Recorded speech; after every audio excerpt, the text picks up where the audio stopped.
Hello friends, today we are going to study number series problems part third. First देखिए division series. Division series में ये ध्यान से देखिए, first term is 720, 120, 24, then this blank is there, then 2 and then 1। इस series को ध्यान से अगर देखें तो क्या बन रहा है यहाँ पर। देखिए सबसे पहले तो ये डिक्रीजिंग ऑर्डर में है। नंबर 2, डिक्रीजिंग ऑर्डर में अगर छोटी छोटी वैल्यूज़ हों तो हम पहले सब्ट्रैक्शन करके देखते हैं, लेकिन ये देखो ड्रास्टिक चेंज है। 720 के बाद सीधा 120, 120 से सीधा 24, विच clearly indicates that this problem is of division. तो यहाँ पे डिवाइड करके हमारा आंसर आने के चांसेस हैं।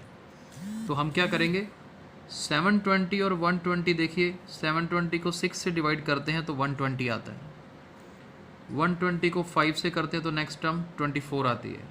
तो यहाँ से पैटर्न हमें समझ आ रहा है कि अब 24 को अगर 4 से करते हैं तो 6, 6 को 3 से करते हैं तो 2, 2 से 2 करते हैं तो 1। देखिए पूरी सीरीज कंप्लीट हो रही है विद 6, 5, 4, 3, 2। डिक्रीजिंग ऑर्डर में डिवीजन का पैटर्न बन रहा है। तो हमारा यहाँ पे फाइनल आंसर क्या होगा, 6 होगा। आगे देखिए, ये डिवीजन सीरीज के बाद मिक्स सीरीज भी हो सकती है। मिक्स सीरीज किस तरह से, पहले ये सीरीज स्टडी करते हैं। 1, 2, 3, 5, 5, 8, 7, देन 2 ब्लैंक्स आर देयर। बड़ा important question examination point of view से। देखिए इसमें क्या होगा, हमने ध्यान से देखा कि वैसे तो कोई एडिशन का यहाँ पर्टिकुलर कोई पैटर्न नहीं बन रहा। 1 में 1 ऐड किया, 2 में 1 ऐड किया, 3, फिर 3 में 2 ऐड करते हैं, 5 में कुछ भी ऐड नहीं करना, 0 ऐड करने पे 5 बनेगा। तो ये पैटर्न इस तरीके से समझ नहीं आएगा। ये एक्चुअली मिक्स सीरीज़ है जिसमें देखिए फर्स्ट टर्म का थर्ड टर्म, थर्ड के बाद फिफ्थ टर्म, फिफ्थ के बाद सेवन्थ टर्म, इनका आपस में रिलेशन बन रहा है। कैसा रिलेशन बन रहा है ये देखिए नीचे पे शो किया हुआ है।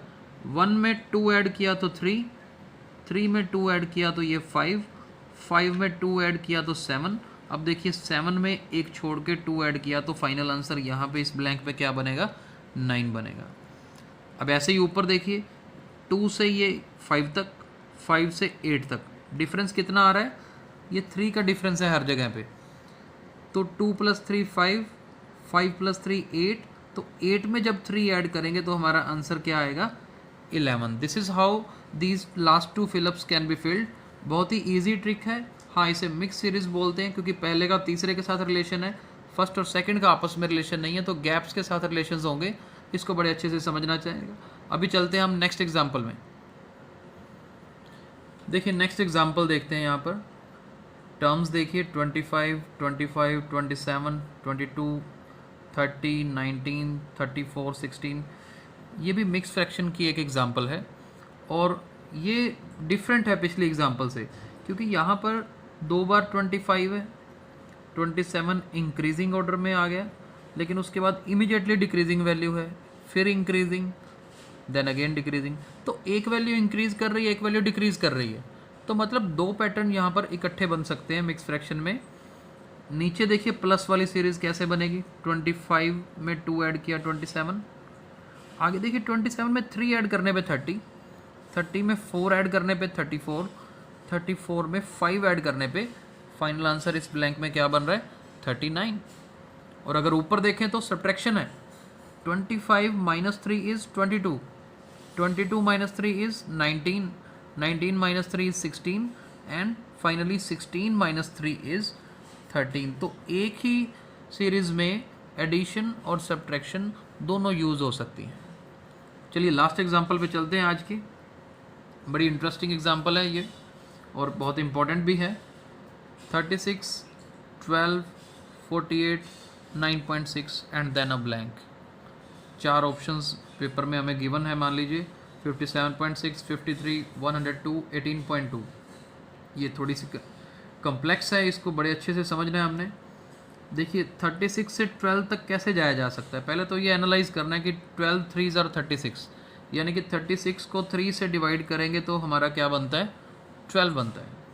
अब 12 से जब 48 तक जाना है तो 12 को जब 4 से मल्टीप्लाई करते हैं फिर 48 बनता है।